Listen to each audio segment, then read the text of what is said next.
Apple is quite well known for hosting some incredible product launch events, and we are calling it iPhone.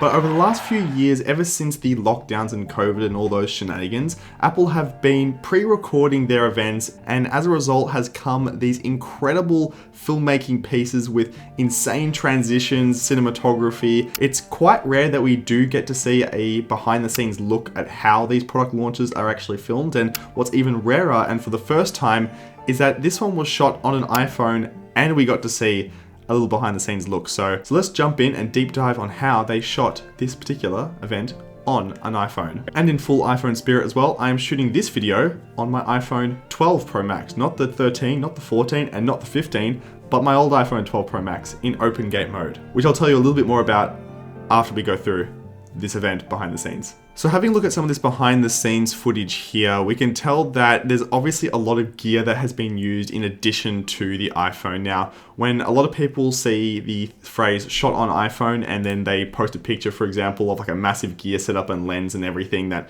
is put around the iPhone and everything, and they go, oh, well, no wonder it's shot on an iPhone, they had all this expensive gear. Well, and yes, technically they are right. It's not exactly just shot on iPhone. There's a lot of other things that are involved in the production. And that's the same with big feature films. You can't just get a Alexa and slap a lens on it, put a tripod on a dolly, and then put Ryan Gosling in the middle, and then bang, you get Blade Runner 2049. No, it requires millions of dollars of additional gear to just rig up the camera, as well as lighting, equipment. You need a great cinematographer, you need a great director, set design, costume design, amazing acting, lighting. It's the same with this event. You have the iPhone as a great base, but it's just cool to see how they shot it built around the iPhone and everything that's involved with it. So I wanted to firstly go by and have a look at some of the gear that was actually used on the iPhone. Looking in the beginning just here, we can see that the iPhone is paired up into a Beast Grip cage, which is a company that makes mobile cages and everything where you can attach other camera accessories and the iPhone to other grip equipment and tripods, dollies, and all those type of things. So having a little bit more of a look on the actual rig itself that is being used, and it looks like each individual shot was a very different type of setup, but to get a rough idea, the iPhone 15 Pro Max now has USB-C, which makes it really easy to plug in external peripherals via USB, including actually outputting a video signal. So it looks like via USB-C, you have the iPhone and it's connected to this AJA video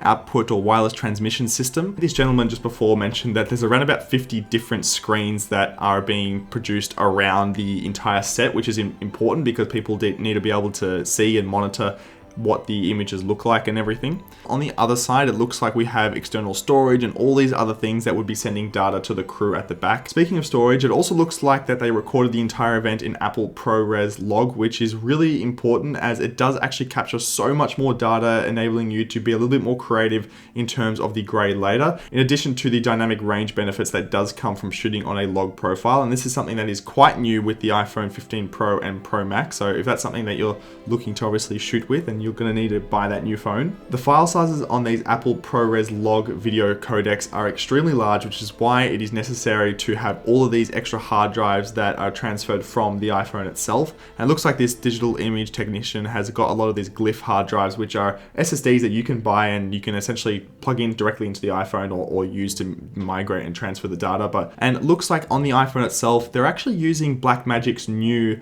camera app, which enables you to control the iPhone and all of its manual functions right there in addition to everything that you would find available on Blackmagic cameras. And in this particular shot, it looks like the iPhone is sitting on top of a Ronin gimbal, and this looks like it's definitely apparent on the dolly shots as well that were used to do the opening transition from Tim Cook going into the event and everything. Now, one obvious omission that I found when looking at this footage in terms of gear is that there is no additional lenses that seem to be on top of the iPhone, which is really, really cool. In fact, it looks like they mainly use the wide lens predominantly throughout the whole shoot, although it is a little bit tough to tell. Another really awesome piece of gear that I found when watching this was that the iPhone was actually connected up to a wireless follow focus. One thing that I find really fascinating about this especially is that considering Apple probably didn't use too many lenses in addition to the actual iPhone lenses themselves, that this was actually changing focus digitally on the iPhone rather than actually using a motor to change something on a lens. So that is really awesome. In terms of some other camera equipment that they're using, I can see that majority of the movement shots that they do utilize aren't necessarily on a track dolly or anything like that. It's actually being used on a massive telescopic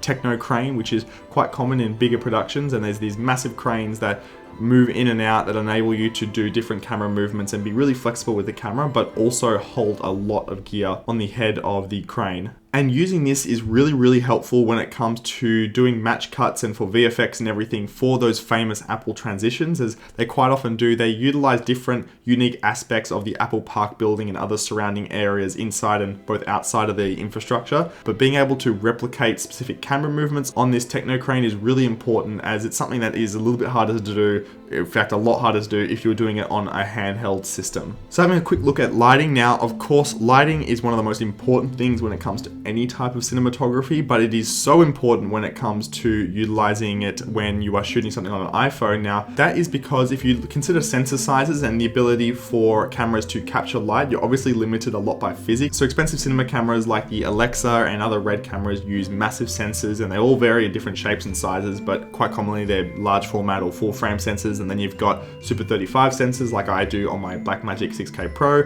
Then you have APS-C sensors, which are a little bit smaller. And then you have even smaller sensors like Micro Four Thirds. And then you've got an iPhone sensor, which is even smaller than that, because obviously they do need to fit it inside of the phone itself. And in order to combat that, and it's not magic, you do need to play a lot around with light. And with these lighting systems here, you can see that these scenes are really, really bright and well lit, because one of the things that phones often do struggle on because of the smaller sensors are retaining nice quality highlight roll off, as well as nice texture in the shadows as well. So that's why these scenes are really, really well lit. So having a look here, it looks like they've got either two massive sky panels as their key light. These could be like the RE sky panels, for example. And yes, looking at these power boxes on the back, it definitely does look like they are RE sky panels. It's got the signature blue and everything. So, and on top of these sky panels, they do have a nice diffusion cloth put over the top of it, as well as some honeycomb grid material as well to ensure there's not too much spillage onto the background for the light, as well as to soften the light quality onto Tim Cook's face here. On the right hand side, we do have the exact same setup again, two sky panel looking LED panels as well, but you can tell that they're far more dimly lit, just to add a little bit more of some fill light onto the other side of his face, but not to overpower the light on the left hand side. Otherwise there wouldn't be much contrast between his face and the background, and as well as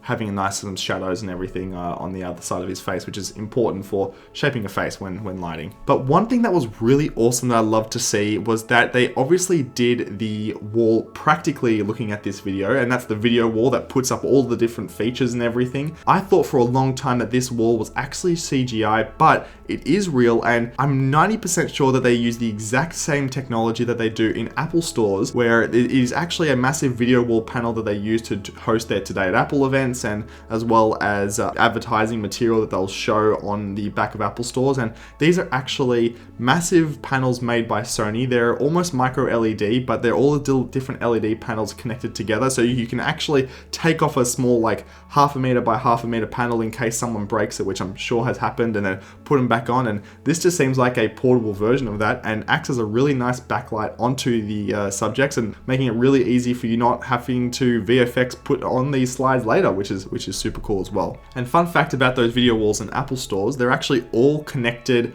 everywhere around the world to a central room in Cupertino. And if you do display something on the wall that is not, I guess, approved by the bosses at Apple, the stores will get a phone call and be like, hey, why are you showing that imagery on the store?